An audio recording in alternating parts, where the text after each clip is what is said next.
Hi there, thank you for joining us for this episode of Hobbies, Crafts, and Collectibles here on WEIU. I'm your host, Duska Cornwell. On this episode, we are going to be doing some modern-day treasure hunting with geocacher Brett Hammond from Kansas, Illinois. We'll also be talking with Greg and Sue Puskowitz. They have a fantastic collection of Mr. Peanut memorabilia. You won't want to miss it. Stay with us here on Hobbies, Crafts, and Collectibles.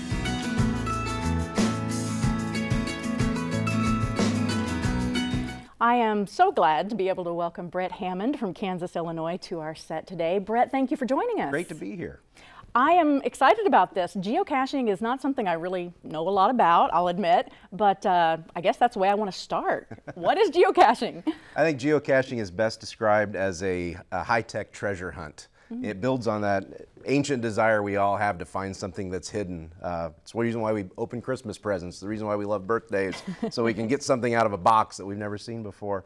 In the year 2000, one of the last things that the Clinton administration signed out when they left office was the Selective Availability Act. And that meant that GPS satellites at that time were strictly used by military.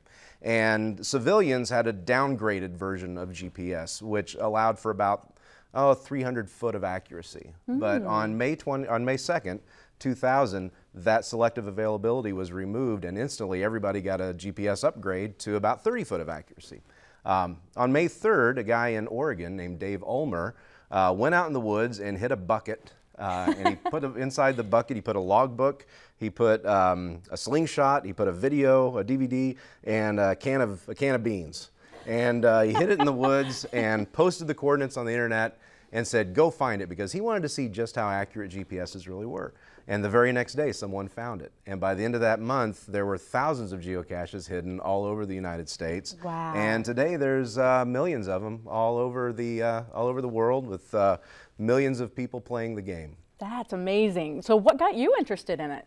I was really bored. And Honest I was working with a friend of mine in New Jersey. I was telecommuting at the time. And a friend of mine sent me an email and said, hey, there's this hobby, I think you ought to check it out.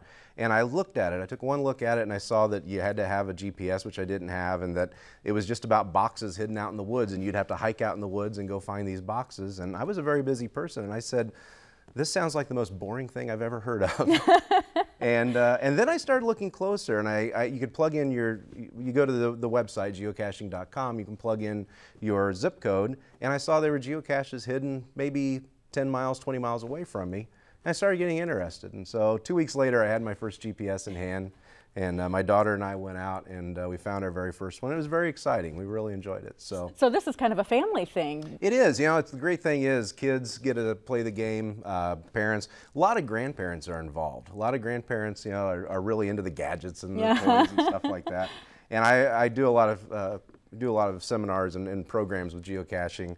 And one of the things I always tell the grandparents, I said, it doesn't matter that you don't have a pool or an Xbox. If you take your grandkids geocaching, you're instantly the coolest grandparent. I love that. That's great. So where's the farthest that you've ever gone to find a cache? The farthest I've ever gone to find a cache is probably the Seattle, Washington area. Oh, wow. I've cached in 25 states. I'd like to get that bumped up quite a bit, but I've cached on both coasts. I've cached in Florida, and they're all over the place. So. Wow. So what kind of things are you finding in the caches? Besides a can of beans. Well, you're not allowed to put food. Okay. There are very specific requirements of what you can and can't. It has to be family friendly, something that kids will enjoy. And really, the things that are inside the cache are just for kids. That's not something that anymore you just sign a logbook. There's always a logbook or a log sheet inside every geocache. And if it's a bigger one like this one, there'll be a few trinkets there for kids. That keeps the kids interested. Kids want to find something and take something home. As far as what I've found that's interesting, my very favorite thing I've ever found was a stress ball shaped like a brain. And I always tell people I found my brain while I was geocaching. I like that. Okay, gadgets and gizmos galore here. I just want to touch them, but go ahead and tell me, what are some of the things we have here? Tools of the trade, I guess. Obviously, with geocaching, you're, where am I putting Here, I'll hold that up for you. obviously with geocaching involves the use of GPSs. I mean, that's how the whole game got started. So you can go anywhere from a low-end GPS that's going to be less than $100 all the way up to the more expensive ones, $600-700 or more. You can use them with the ones in your car. You know, it's a little more difficult. Anymore, a lot of people are using, oops, I hit the wrong button. A lot of people, I really hit the wrong button. No worries. Anymore, a lot of people are using their smartphones to geocache. And the great thing about that is you download the app, you get started, and you don't have the huge investment of a GPS that, you know, if you're not really sure you're going to be enjoying the game as much as you could. Sure. So, you recommend a tough, rugged cover like this? I do. You don't want to be walking out in the woods and drop your smartphone.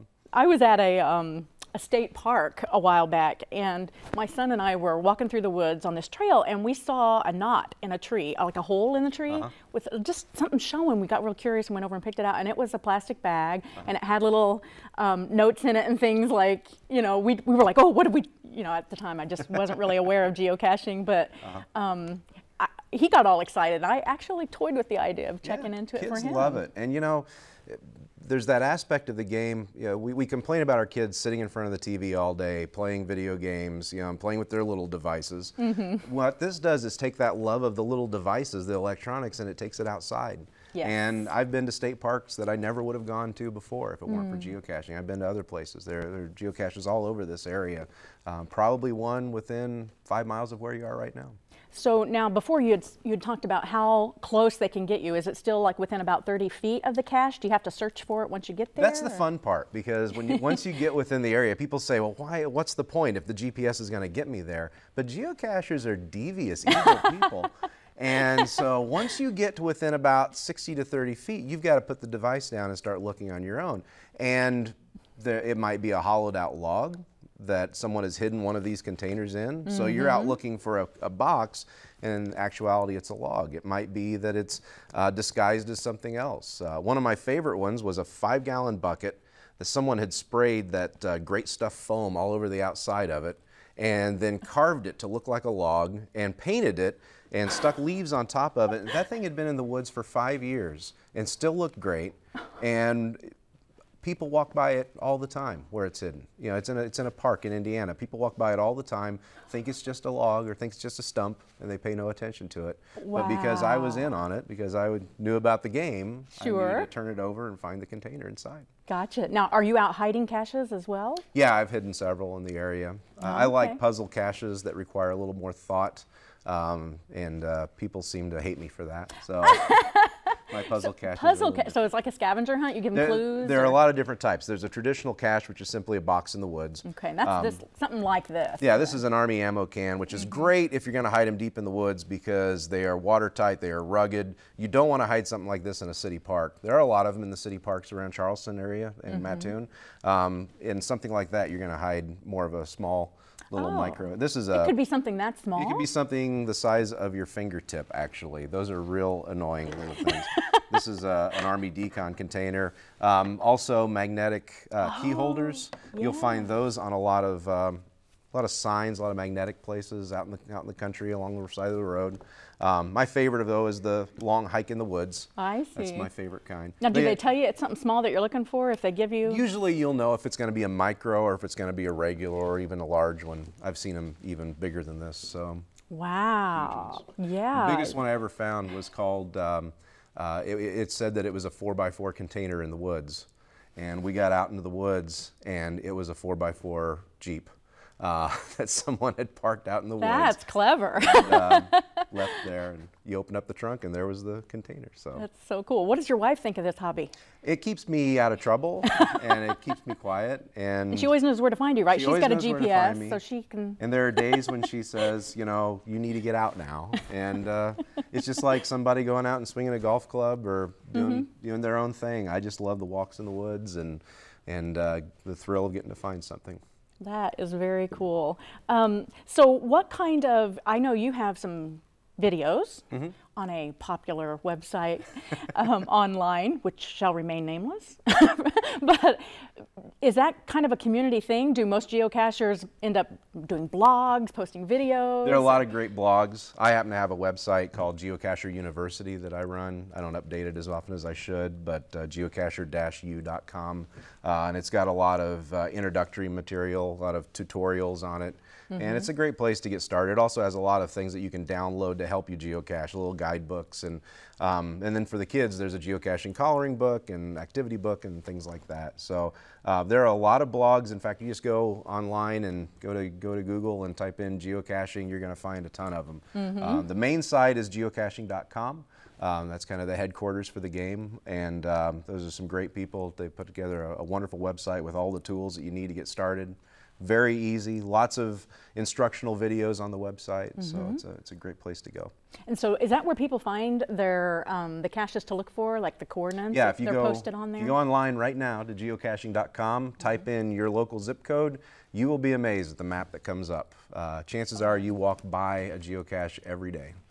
Fun. Now, you've obviously made friends, I'm sure, with a lot of other geocachers. What's the age range of people that are involved right now? We go to events all over the place, and I will see people in their 80s, and I'll see people who are 2 years old running around with GPSs, and it's all over the place. Do they have like gatherings? Oh yeah. We have GPS or geocaching events every month, every week. The biggest one is called Geo Woodstock.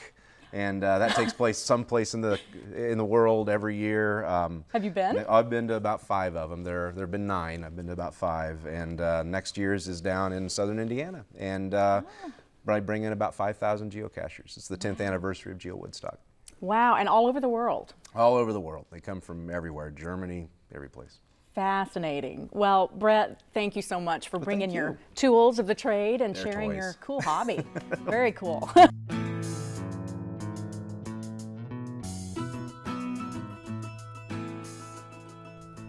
With me today in stereo, Greg and Sue Puskowitz. They have an amazing Mr. Peanut collection. I'm really thrilled that you guys came, and thank you for, I know sometimes it's hard bringing all this stuff to the studio, very precious items, but Greg, start us off. Tell us a little bit about how you got into collecting Mr. Peanut. Well, we started, we actually went to an auction down in Bement back in '78, and we bought our first jar.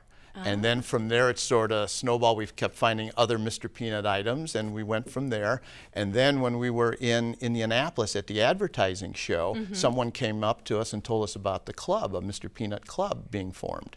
And so we joined at that time, and so we've been club members now 33 years. Wow. So, and we've built our collection ever since that. But it started, Planners started in 1906. An Italian immigrant named Amedeo Obisi started the company.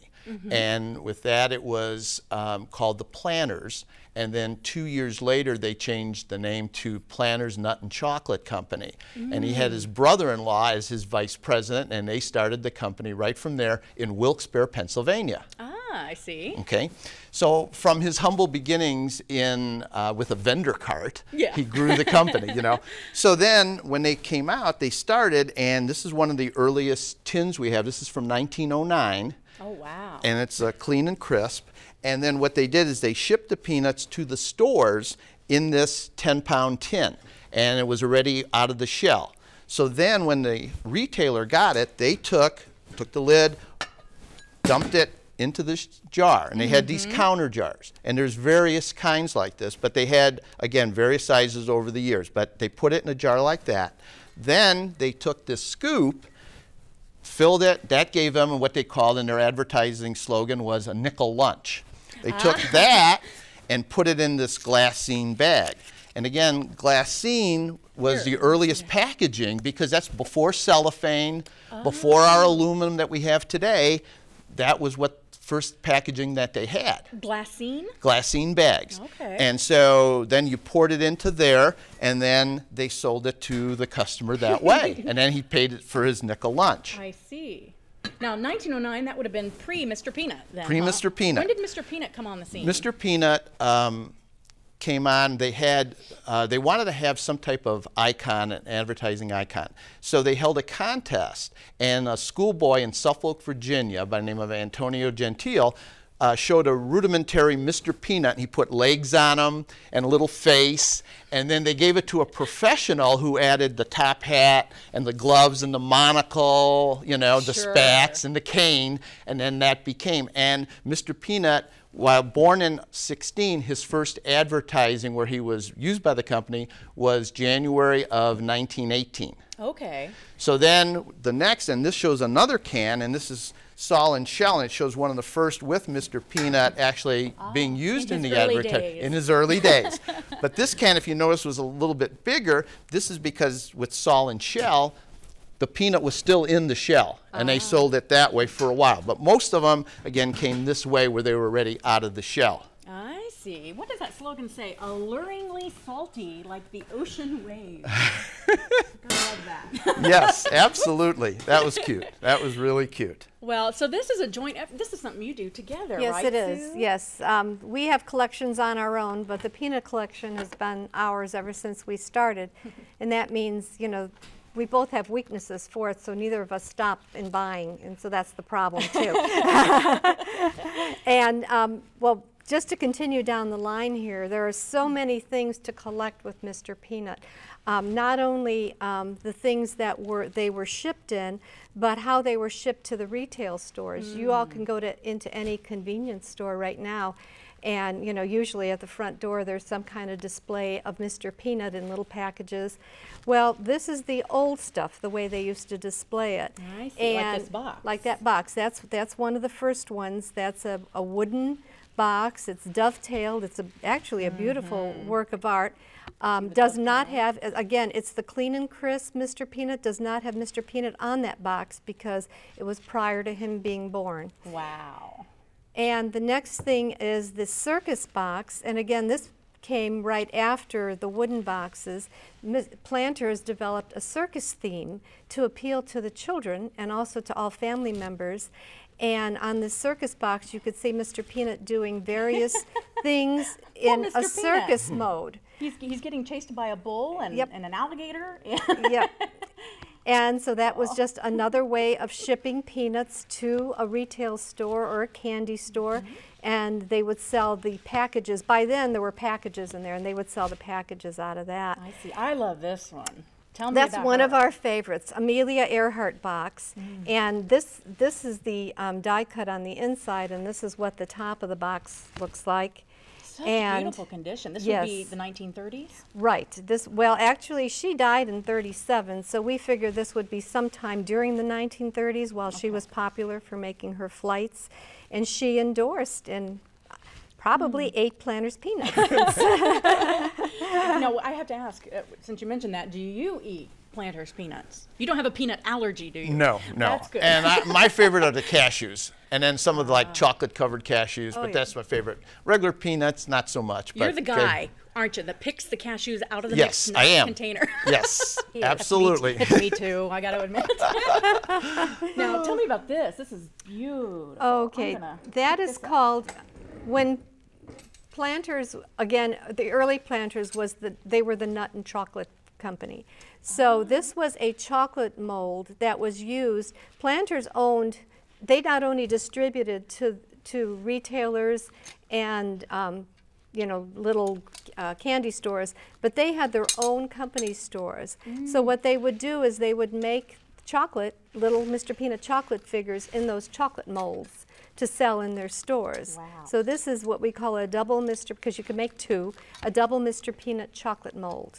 Now, this is probably a pretty valuable piece, isn't it? Yes. It's hard to find. It's very hard to find. You know, bunny molds galore, but not a lot of Mr. Peanut molds. No. If anybody out there has one, give us a call. I love that. Now, you have a really neat bank down here. Is that made of celluloid? It's plastic. It is plastic. Yes, it's plastic, and there's many, many colors in the Mr. Peanut line. This is one of the common colors of red, but it also indicates it has a little, what did you call that, Greg? Banner? It has a little banner on top. It says Souvenir of Atlanta, Georgia on there, and that means this came from a peanut shop owned by Planters that was in Atlanta, Georgia. And the neat thing about it is you could buy these at the peanut shops. You could send in so many wrappers, and you would get one of these. And back there behind me, there is a certificate that if you sent that in with a peanut butter label, you'd get one of these for free. They come in all colors. They come in a variety. There's a gold one, there's a silver one, there's blue, turquoise, green, yellow, just all colors. But I just bought him because he was just a sample of our banks. Well, some again are more valuable than others depending on the colors. gotcha. I love this guy. This has to be one of your favorite pieces. It is. What is it? It's a blinker. Again, in the Planter peanut stores that the company owned, what they would do is they would put things in the window to attract customers. And he used to be in the window, and what he would do is blink. He has a little red bulb in his eye, and he would blink so that to attract people to come into the store. And I don't know what store he originally came from, but the most popular store they had, the biggest one, was on the Atlantic City Boardwalk. And that was the last store to close. Planters sold all their stores off, and that was in the mid-'80s. I see. So that's Mr. Peanut Blinker, and he is one of our prized possessions. He is amazing. It's fun to watch through the years. I mean, he's been around for a long time. He looks good for his age, by the way. He does. But some of the bags kind of show a little bit of the progression. I was reading that now Mr. Peanut never spoke until recently. Yes. And they've started doing some computer animation and such of This him is the now. first, yeah, with this year with Planters being owned by Kraft as one of their divisions, they've been doing a lot more of that TV, and they gave him a voice this year. And they also have a nutmobile that travels around to communities, and it's a green machine, as they would say, because it uses biodiesel. And it has solar panels on the roof, and it's more of the peanut brown, and it travels around. And we were fortunate at this year's convention, which was in Washington, D.C. in July, they actually brought it out for us to see, all the club members to see, and it was fantastic. Cool. So this club you keep talking about, is that a worldwide club, or is it mostly here? Or? No, it's worldwide. We do have some Canadian members, and as well as a few in Japan. But mostly in the U.S. So, and we get together for a yearly convention, and then we also have 2 regionals during the year as well. Do they serve a peanut buffet? No. No, but we do have snacks. We do get snacks, and Planters has been very generous to us and has helped us out, and you know, brought product for our consumption. So that's been very, very nice. We've really appreciated that. Well, if someone wants to get more information on the group of collectors or on Mr. Peanut, do you suggest a website? Yes, we have a website, and it's www.peanutpals.org. www.peanutpals.org. And there's that, and if they're interested in collecting, they want to read stuff about, they want to join the club, the application is on there. So, awesome. Yes. Well, is there anything else you want to share? You guys obviously love Mr. Peanut. In the back of is a trolley car sign. Another way of advertising, and back in the day, was by trolley car. And trolley car signs are very popular, and that's just one. There's several of them out there. That's another really nice work of art and graphics. Oh, it's very cool. Then the only other thing is Mr. Peanut has lots of apparel. This is the Mr. Peanut balloon jacket, and Greg has a right. So there's shirts and jackets and hats. I feel like I should be wearing a top hat. Something. And all kinds of things. There are many ways that Mr. Peanut appeals to people. And evidently the public doesn't want him messed with, because I heard they were talking about maybe doing something with Mr. Peanut, maybe adding something, taking something away, and the public voted no. Let's keep Mr. Peanut. Right. They want him just the way he was. That's right. Right. That's right. And they also, if I can mention that, on Madison Avenue in New York, he was one of the top 5 advertising icons, and he has his place, you know, on Madison Avenue. Wonderful. Well, thank you so much, Greg. Oh, you're welcome. For You're welcome. sharing your This was lovely fun. collection with us.